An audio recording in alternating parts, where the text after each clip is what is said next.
Capítulo 7. Caminhada de inverno. Não há linces aqui. Várias semanas se passaram. Léo estava se recuperando na escola.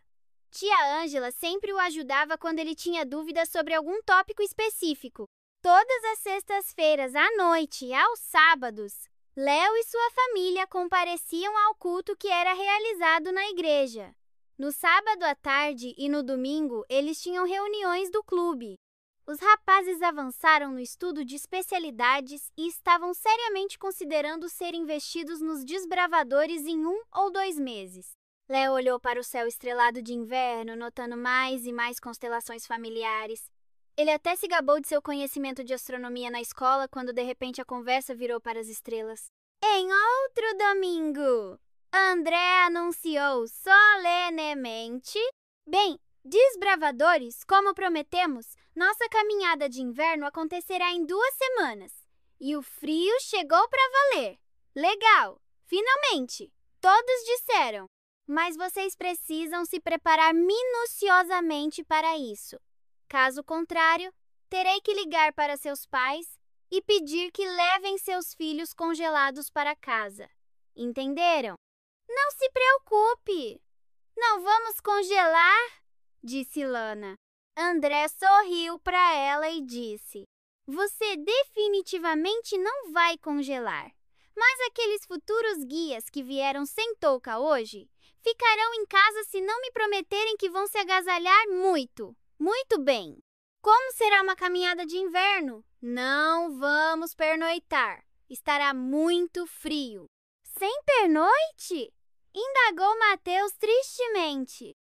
Não se preocupe, você terá aventuras suficientes mesmo sem isso. Bem, aqui está a lista de coisas que precisamos fazer para nos prepararmos para a caminhada. Primeiro, no dia da caminhada, todos vocês devem estar perfeitamente saudáveis, sem resfriados e sem coriza. Tentem se cuidar e não ficar doentes. Pessoal, estou falando sério. Se vocês adoecerem, terão que ficar em casa. Segundo, vocês devem estar com roupas quentes e calçados próprios para a caminhada. Precisaremos de provisões para 2 refeições. E, é claro, garrafas térmicas. Entenderam? Sim, senhor! No fim da reunião, a Marina vai dar a vocês a lista de coisas para levar. E agora vamos falar um pouco mais sobre as roupas. Então, agora me respondam. Que parte do corpo congela primeiro quando está exposta a temperaturas muito baixas? O rosto! A propósito, ele é mais resistente ao frio do que pensamos. Na verdade, o corpo começa a congelar se os membros estiverem mal aquecidos. É assim que funciona a troca de calor. Portanto, em regiões muito frias, a primeira coisa a fazer é aquecer não apenas o tronco, mas os membros. Portanto, não hesitem em usar o seguinte esquema. Roupa de baixo. 2 conjuntos se estiver muito frio. Roupas comuns que vocês usariam em um ambiente quente. Mais uma blusa quente? Talvez 2.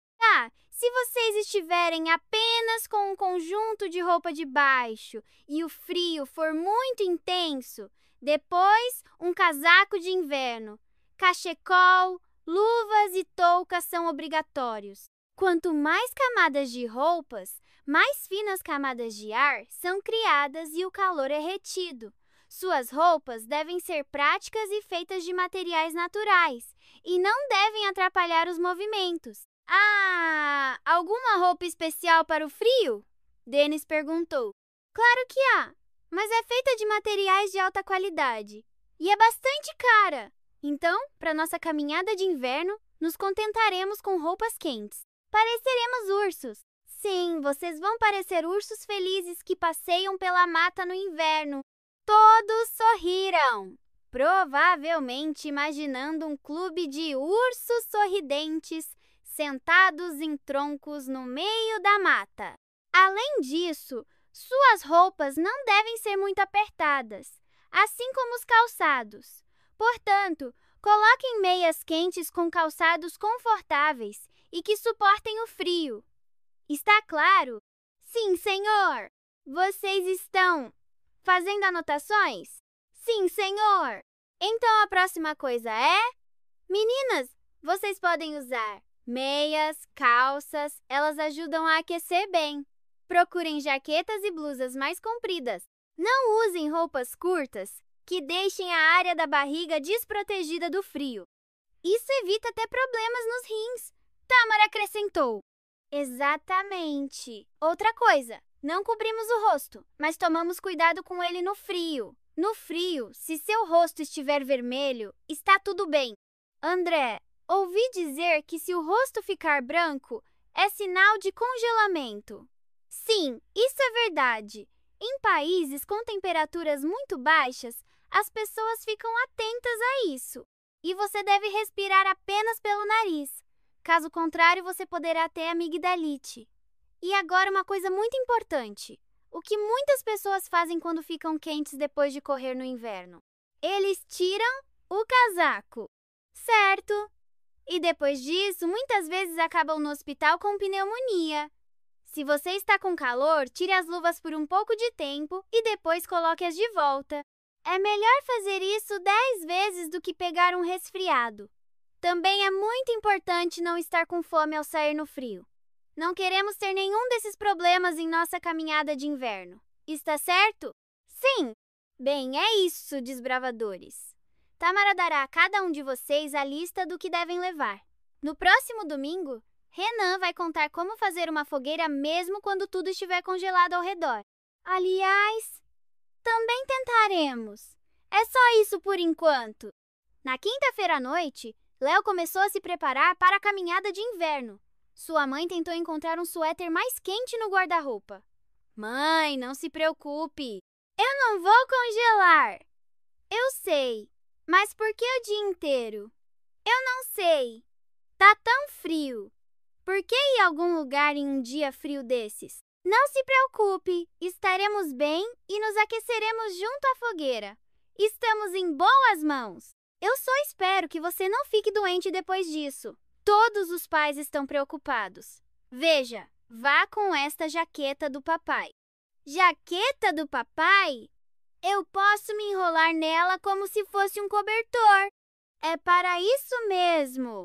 Léo e sua mãe riram. Tudo bem, vou verificar suas roupas novamente no sábado à noite. E leve aquele gorro quente. Mas, mãe, ele é ridículo! É para crianças. Você não tem outra opção. Léo suspirou pesadamente. Por uma hora, Léo e outros excursionistas abriram caminho na mata gelada.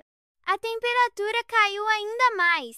A umidade estava alta e, a cada minuto, quando uma rajada de vento parecia espetar seu rosto com 1000 agulhas, Léo agradecia a sua mãe por ter o agasalhado tão bem.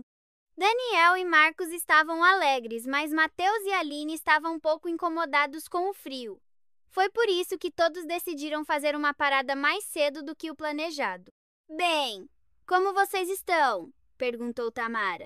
Congelando, murmurou Mateus, abraçando-se. Vamos acender uma fogueira agora e tentar nos aquecer um pouco, avisou André. O posto de parada principal e o local de almoço estão a uma distância de 2 quilômetros de nós. Então, uma breve pausa não vai fazer mal. Por que não almoçamos aqui? Alguém sugeriu com entusiasmo. Pessoal, já estamos caminhando há pouco mais de 1 hora. Vamos adiar a comida de todas as nossas provisões um pouco. Por favor, nos ajudem a acender a fogueira. Pegamos 2 pequenos feixes de lenha seca para emergências como esta se alguém sentir frio. Vamos lá, mãos à obra. Após 10 minutos, Léo e os outros rapazes aqueciam as mãos perto da fogueira, como se estivessem tentando absorver cada raio de calor.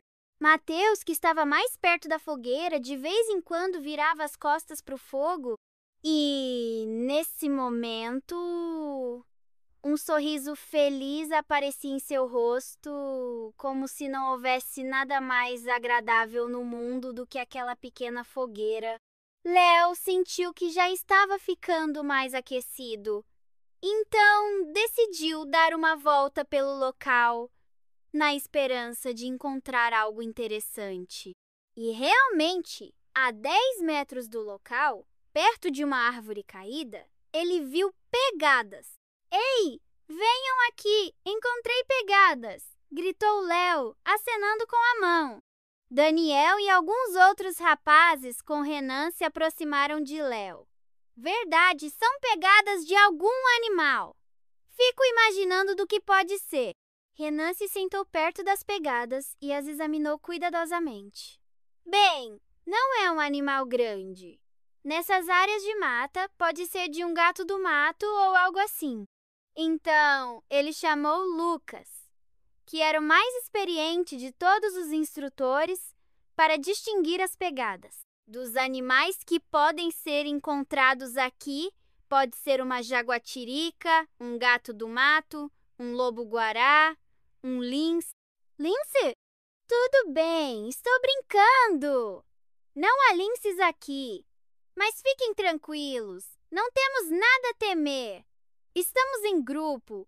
Provavelmente os animais que estiverem no caminho fugirão com medo de nós. Vamos voltar para a fogueira. Vou contar algo interessante. Todos voltaram para a fogueira. Lucas, sentando-se, começou. Vocês já devem saber o que acontece com muitos animais quando o inverno chega. Eles caem em um sono profundo. Todos os animais? Alguém perguntou. Então, de quem eram aquelas pegadas? Nem todos passam por isso. Existem animais que procuram comida até no inverno. Existem aqueles que usam suas reservas e há aqueles que hibernam. Hibernação é um sono mais profundo e longo, com uma diminuição da temperatura. Ouriços, cobras, sapos e serpentes hibernam. E alguns animais dormem, mas acordam para comer. Esses têm sorte, disse Mariana. Comer e dormir, dormir e comer. Raposas, veados e capivaras procuram algo para comer. Esquilos e ratos se alimentam das reservas. Lucas, por que alguns animais fazem reservas e outros não? Provavelmente porque seria muito difícil para animais como esquilos encontrar comida no inverno. Posso contar muito mais, mas é hora de irmos embora. Nossa fogueira já se apagou. Tem mais alguma coisa que você possa nos contar? Perguntou Lana, a desbravadora mais nova. Claro, na próxima parada. Léo se apressou ansiosamente, esperando ver mais pegadas. Daniel foi com ele, mas Marcos preferiu ficar com Tamara, que partilhava chá e biscoitos com os que estavam sentindo mais frio. O tempo de caminhada antes do almoço passou rápido. O grupo inteiro se moveu a passos largos e ninguém reclamou do frio. Léo tinha a sensação de que o dia estava até ficando mais quente. Os garotos não tinham encontrado mais pegadas, mas ainda precisavam percorrer todo o caminho de volta. Bem, estão com fome?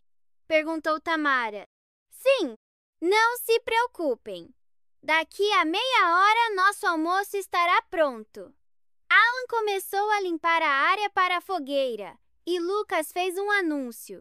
Atenção! Temos sanduíches para todos. Para aqueles que não trouxeram garrafas térmicas, temos uma com chá. E nossa refeição principal será batata assada com abobrinha. Nossa fogueira é suficiente para assar algo, mas vamos precisar de mais lenha. Então alguns de vocês ajudarão a fazer a fogueira enquanto outros procurarão mais lenha. Renan, você está no comando. Certo, eu tenho ferramentas aqui. Depois de comer, Léo ficou tão aquecido que até pensou em tirar o gorro. Minha cabeça está como uma chaleira nesse gorro, vai ferver em breve, pensou. Mas ouvindo a razão, ele mudou de ideia. Tirou apenas as luvas. O sol apareceu, toda a mata começou a brilhar com milhares de faíscas e todos estavam olhando para aquela beleza. Uau! Isso é lindo, pessoal! Interrompeu André. Ninguém mais está com fome? Não, está tudo bem. Então vamos todos para perto da fogueira enquanto ainda está acesa. Quero falar um pouco sobre orientação em lugares frios e dar alguns exemplos. E depois voltaremos. Combinado? Todos acenaram com a cabeça. Isso é ótimo! Aliás, para aqueles que trouxeram sobremesa, vocês podem compartilhar com seus amigos. Daniel tirou uma barra de chocolate da mochila. Rindo! Marcos tirou outra igualzinha. É isso aí. Irmãos gêmeos. Foi minha mãe quem embalou a comida para a viagem, disse Marcos.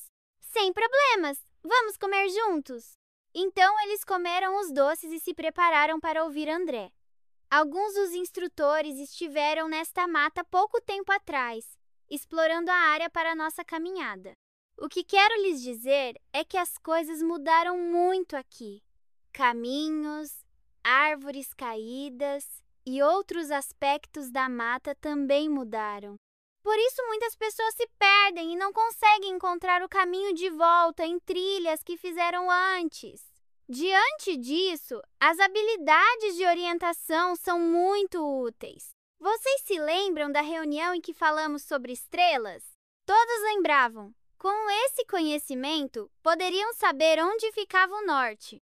Conversaram para relembrar algumas orientações e se aproximaram um pouco mais do fogo para aquecer as mãos por pelo menos mais 1 minuto antes de retornar.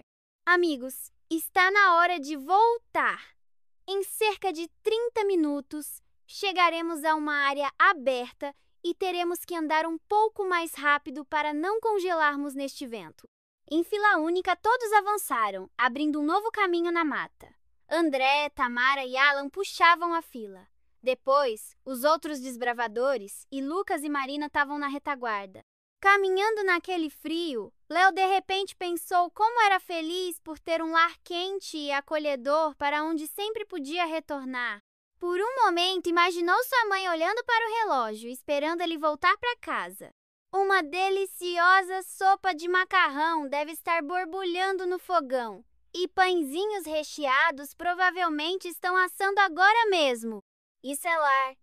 E à noite, quando o papai voltar da visita à vovó, vou contar a ele o que aprendi durante a caminhada hoje e mostrar a ele uma foto das pegadas que encontrei na mata. É uma pena que não tenhamos visto pegadas de uma lebre. De repente, outro pensamento veio à mente de Léo. O que as pessoas que não têm onde morar sentem? Ou aqueles que tiveram que deixar suas casas? Ou aqueles que simplesmente tiveram sua casa tomada por alguma razão? Como eles conseguem sobreviver em um clima tão frio? Onde eles ficam? Outro pensamento terrível se insinuou em sua mente. E se eu não tivesse um lar? Ou se estivesse sozinho em uma área desconhecida, quem cuidaria de mim?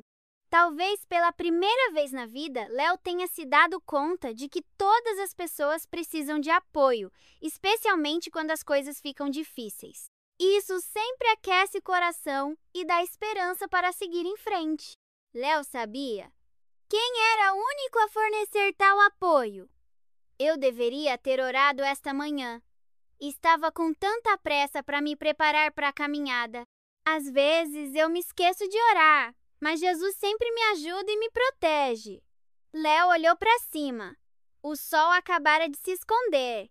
E os galhos das árvores contra o fundo do céu cinzento davam um ar de melancolia. Mas os pensamentos de Léo o levaram além, mais alto do que as nuvens, onde tudo era claro e luminoso. Obrigado, Jesus! Obrigado por este dia maravilhoso e por todos os meus amigos. Obrigado por ter um lar quente e pais cuidadosos. Obrigado por nunca me abandonar. Amém! Até Daniel, que estava com bastante frio quando saíram da mata, notou um sorriso diferente no rosto de Léo. Por que você está tão feliz? Você não está com frio? Está frio, mas eu estava pensando em como é maravilhoso ter um lugar para onde voltar. É verdade, respondeu Daniel. E eu espero chegar lá bem rápido.